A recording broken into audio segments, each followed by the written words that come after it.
Hi everyone, I'm Kayla.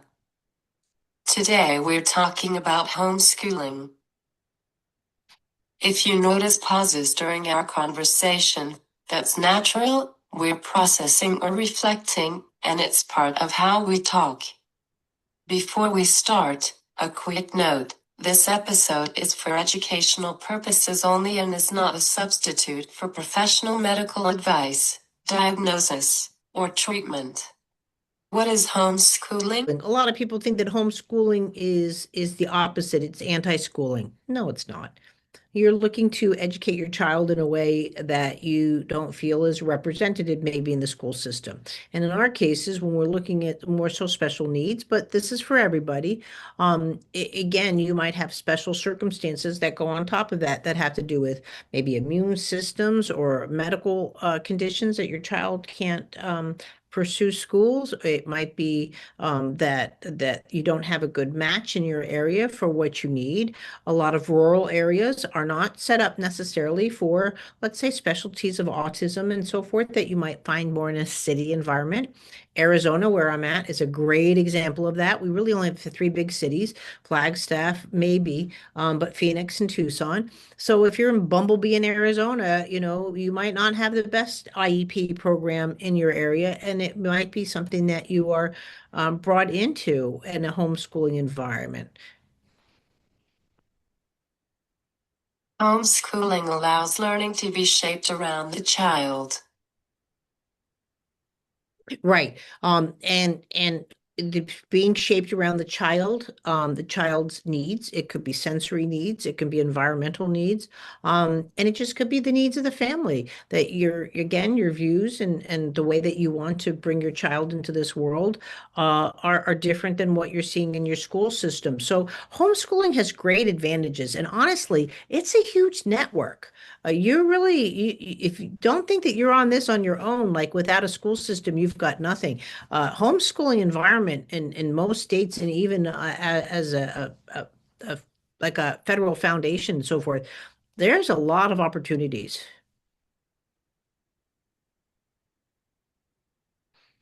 So why do families make the shift? Oh, I don't know about that. I would say in the past, a lot of kids that were homeschooled weren't tracked. Like in the state of Florida, I'm very familiar with people that homeschool there.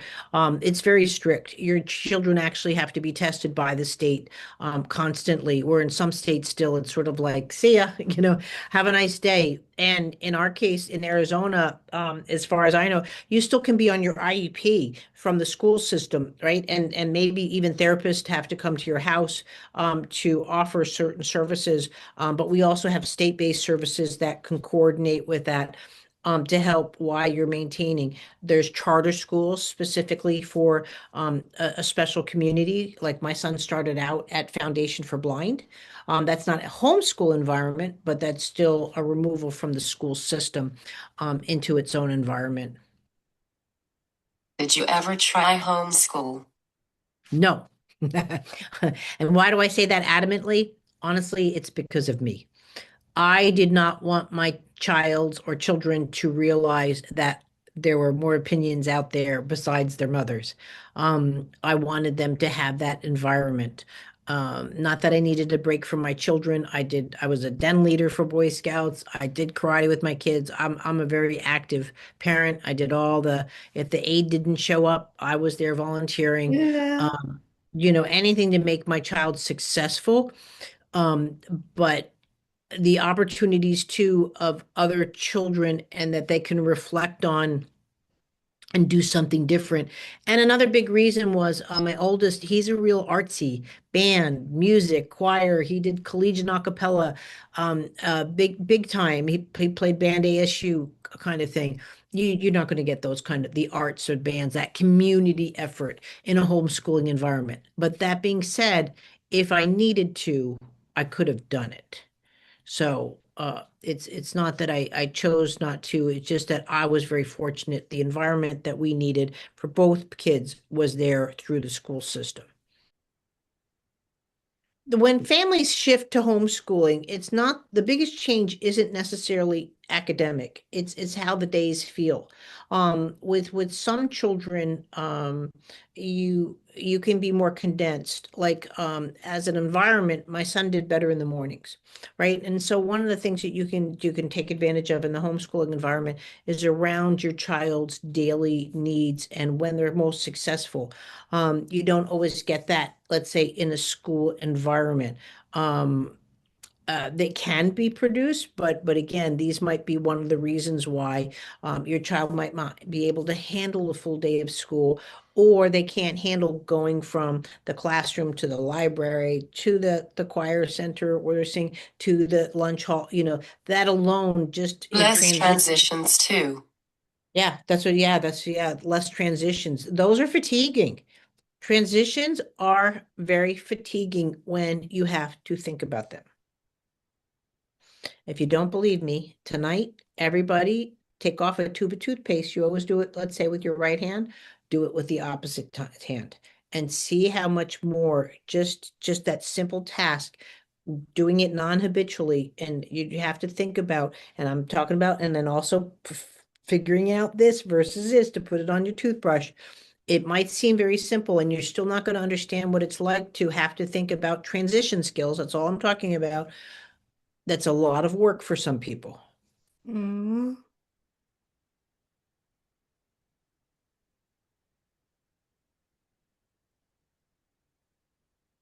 When pressure is reduced, learning can emerge. Right. Just like we're talking about transitioning skills, when you have to think about transitioning, and for some people, it might be something as simple from sitting up to sitting down.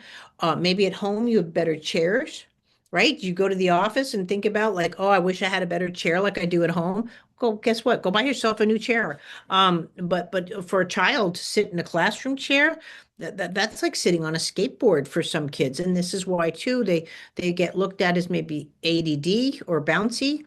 There's fluorescent lights. You can see clear studies of the difference between a home light environment. If you're homeschooling, guess what? You can go in the backyard and have a picnic and go look at bugs. There's so many things that you can bring in a homeschooling environment that it's not that one is better than the other. It's they're different. Sometimes you just can't even compare the wonders that you have with your child. And two, if they do want to go do something that's fun, then you can adjust your schedule. That's just another thing that you can work around. Food choices. Yeah, food choices. So in my schooling environment, and again, my son's now 23, so things might have changed. Um, Feeding was considered nursing, right? So nursing wasn't going to help my child feed. So if he couldn't eat, you know what I mean, he wasn't going to get, someone wasn't going to be there to feed him. That might be different that if you're dealing with a G tube and bolus feeds and those kind of things. But as far as hand over hand and getting you to eat something, yeah. I mean that's a total different environment. And even a bolus feed sometimes is done by aides, depending on the school system, and sometimes it's done by the nurse. And so feeding opportunities, and some people could be even just that gluten insensitive, that they need to stay home and be around a safer environment in that sense. So they're not, around peanuts, glutens, things like that.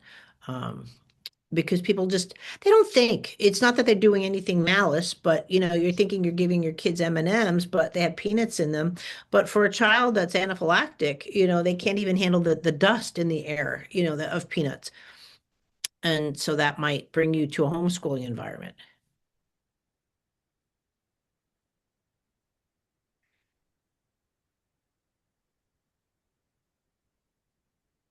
Do you have to have a reason? No, no, you don't have to have a reason. Most common thought is religion. People will pull for religious reasons, and they homeschool for those reasons. They don't want their child influenced in a non-religious way, and that's fine.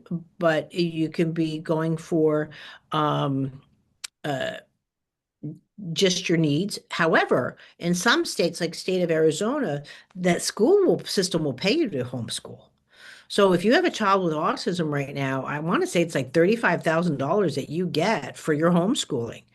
So I know people. So well, it's called the SA Empowerment Scholarship I'm an ESA vendor for state of Arizona. So if they decide they're going to homeschool, but yet they're going to come to movement lesson on a daily basis, the school will actually be paying, or the school system, the state will be paying for my services. But I know people that get chicken coops and they go to welding classes, a lot of opportunities that just aren't in a school environment.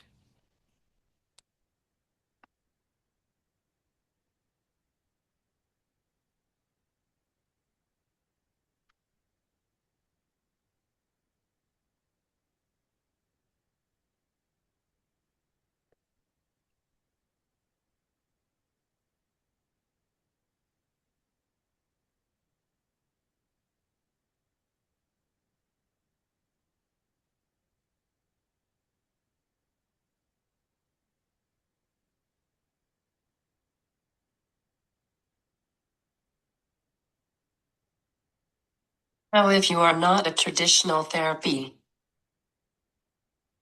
Right. Well, I'm considered a one-on-one tutoring for and that's my criteria. I do have a bachelor's degree. Yes, I'm not a traditional therapy, but I do qualify as a one-on-one tutor. I don't qualify, let's say, as a physical therapist because that's not what I do. I'm not a licensed physical therapist. But also too, like I've been around the block. I've been in business for 20 years and I have my credentials elsewhere. wow, a tutor. Yeah, well, I work with tutoring, I work with feeding, I work with vision, I work with, under the criteria is what's considered a tutor, and just transitioning skills, going standing, going into walking. That's what I do. Huh. Yeah.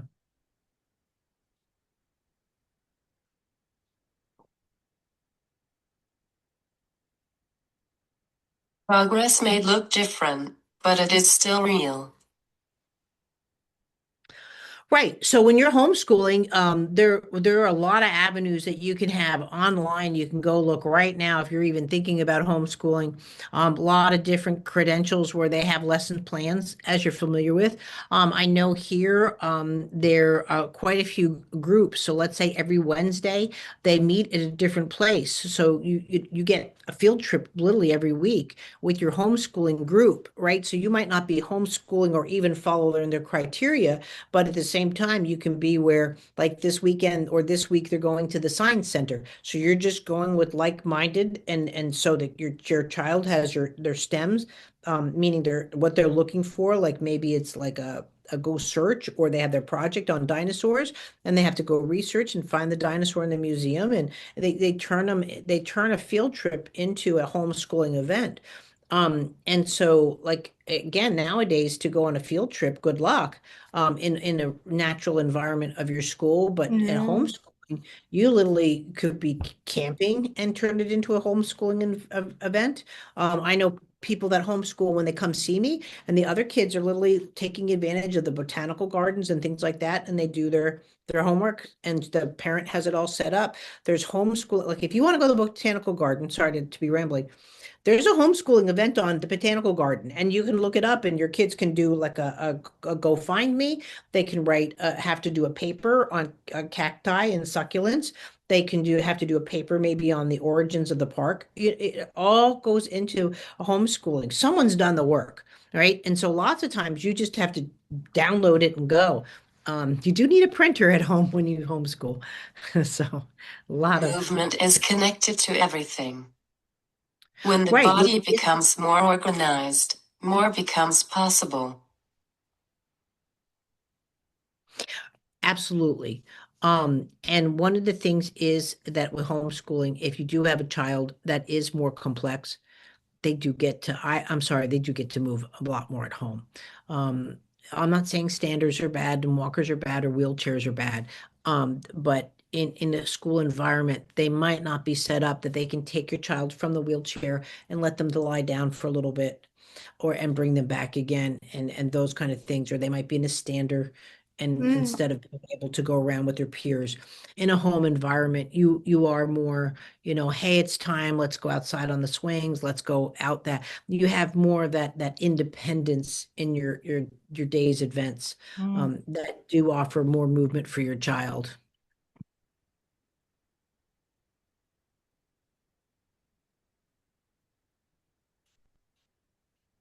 Parents do not need perfect plans. They need the ability to respond. I'm sorry, I'm overzealous today. That's my fault. Uh, Parents can have an amazing adventure with homeschooling. And the thought of it might be that overwhelming because, again, guess what? What we talked about, it's a transition. But you will have a connection with your child that most people don't have, because you know what your child's capabilities are, you know what your child wants to do and needs to be. Again, the events that they got to go out and you go into the town or go around the state or whatever, or field trips type thing, they still have a community. Your child will have friends. It's not like they're never going to talk to the world again. This isn't Little House on the Prairie. Mm. And yeah, you get to be a super parent, and it's pretty cool. Support does not have to look traditional to be effective.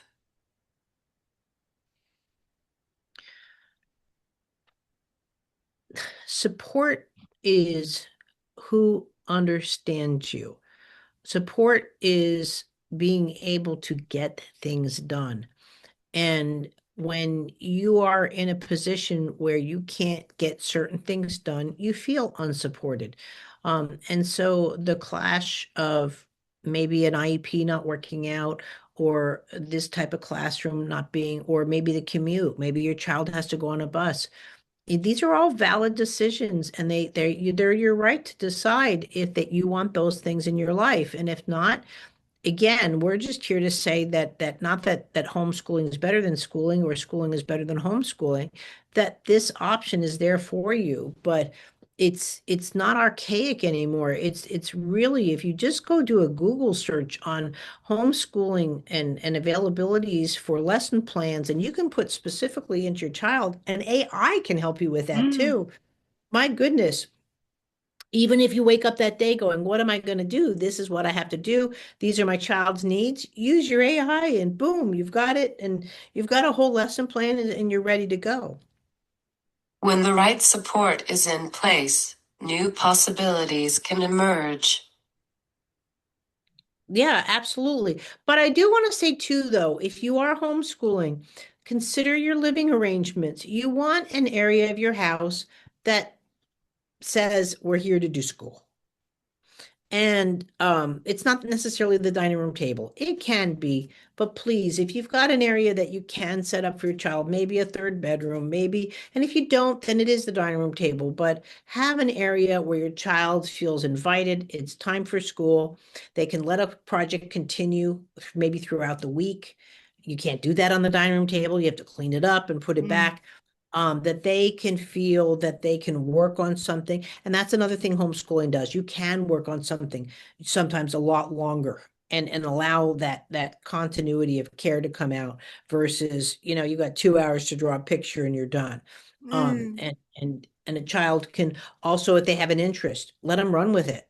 You can change your lesson plan. Oh, wow, they're good at drawing. They're really interested in Lenape Indian tribe. Let's do this, and you can elaborate. You don't get that at school. Mm. Yeah, yeah. If Kay is interested in a subject like with her horses, but let's say Johnny is more interested in butterflies, Kay might have to give up the horses for butterflies. Not necessarily a bad thing. It's good to learn about everything, but at home you can have that specialty area. And that's why Mm. a lot of kids come to done with homeschooling environment. They're 18. They know a lot because they've had areas to concentrate in.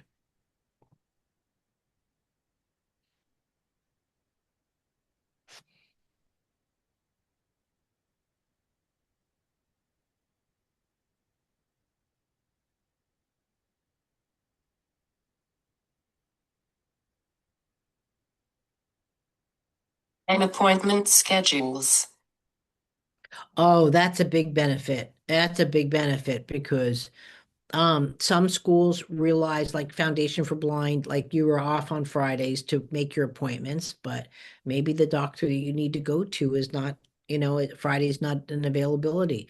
I know kiddos that literally, because doing HBOT for a whole month and a half, hyperbaric oxygen chambers or something like that.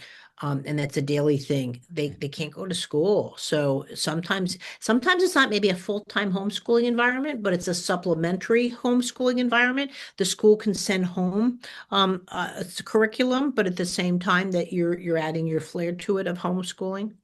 Or hospitalization.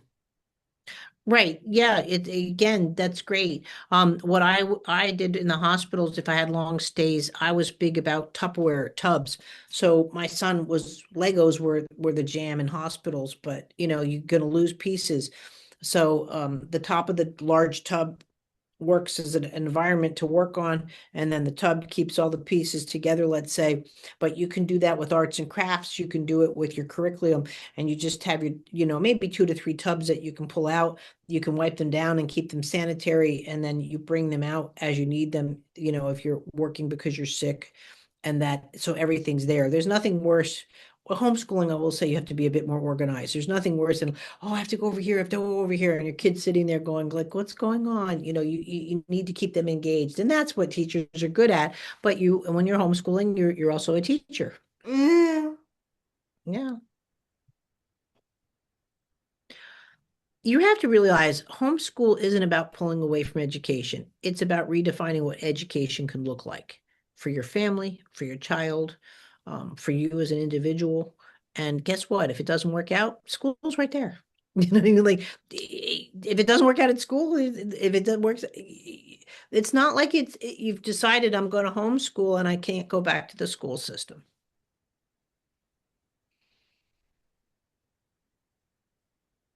No judgment. Yeah, no judgment. But again, you might have the testing judgment, like every child needs to prove that they can read and write by the 3rd grade, just like they would in a school environment. There are some, like I said, not in every state. I'm not familiar in every state, but in a lot of states, you still have those national curriculums that you have to attain. Mm. So. It's an interesting environment. Again, you can there's groups on Facebook. Do you know what I mean? If you have an interest, there's ESA groups like what I said on Empowerment Scholarship, ESA. Florida has an ESA program. I think North Carolina. I'm not sure about every state. And so you can really look at those kind of things, opportunities, ask questions. I'm thinking about it. My child is this. Again, you can say, what's my child's education, my attention level? And this, that, and the other. And I'm telling you, you will have the support like you wouldn't believe of answers that's one thing I'm very proud of with social media, especially Facebook, is the support groups. I really find them. I'm in other groups because like I'm a published author. There's a lot, people are harsher in those kind of environments. And like, why would you write a dumb book like that? Why would you say that to somebody? Where it Mm. is in the special needs community and all that, you just don't get comments like that. Really, it's about, oh, you're doing that too. I thought I was the only one. And that collaboration comes out, Mm. and it's a really good environment. Mm. You have us. Ask us a question. We'll do a podcast for you. Ugh. Mm. Yep. Well, thanks, guys. I really want to talk about the possibilities of everybody in our podcast. And I can't thank you enough for listening. If you do have any questions, please, please, please. And by the way, this wasn't our first conversation about schooling. We're now like 4 podcasts into it. So if you want to go back and listen to what it's like, when you're considering if schooling's not working for you and those kind of things, please listen to our other podcasts to help you out in your decision making. But we're here to rock your world. Next podcast is AI and development. Yep. AI is really interesting, just like it was mentioned here. I've created my own artificial intelligence, and I'm slowly teaching parents how to use it as their advocate and use it, efficiently in their home environment, not necessarily homeschooling, but home environment, and to help them with their decision making. Bruh. See you later. Thanks. Rock the world.